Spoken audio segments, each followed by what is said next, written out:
तिहार।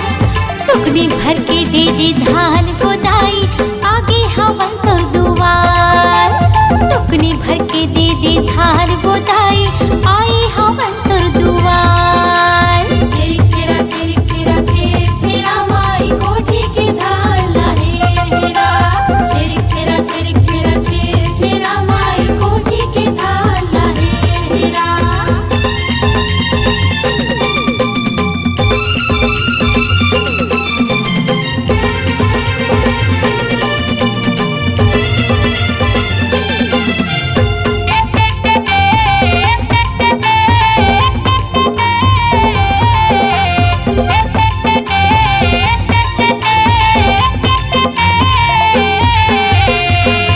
महीना माँ पूर्णिमा होती, छेरी छेरा के तिहार। छिरिक छिरा के तिहार। घर घर डंडा नाचेला जाथे, धान मांगेला दुआर। धान मांगेला दुआर।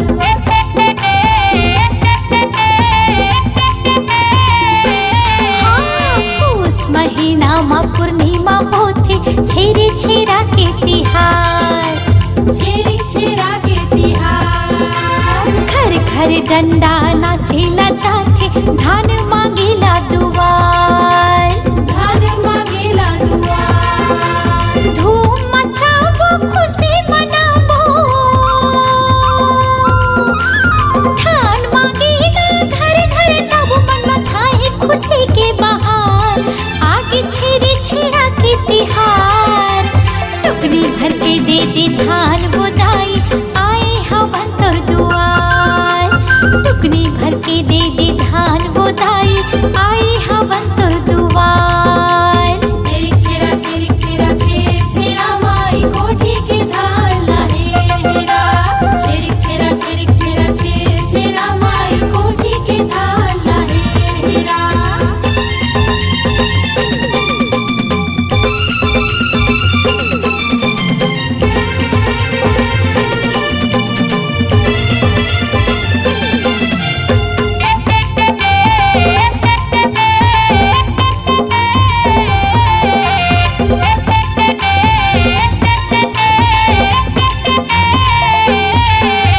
दाल भजिया बड़ा सोहारी बनाई, मुठिया रोटी बड़ सुहाए ना। मुठिया रोटी बड़ सुहाए ना। साकम भरी दाई के पूजा ले, सबों के दुख मिट जाए ना। सबों के दुख मिट जाए ना।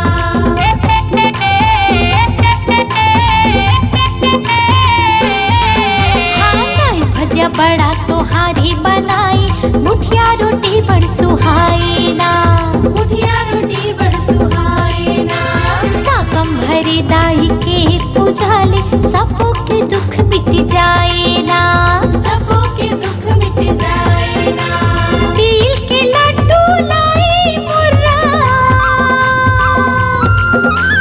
गली गली में उठत धुरा, मन मचाए खुशी के बहार। आगे छेरे छेरा के तिहार। टुकनी भर के दे दे धान गोदाई, आए हवन तोर दुआर। टुकनी भर के दे दे धान उदाई, आए हवन तोर द्वार। अनिंदी भैया छत्तीसगढ़िया,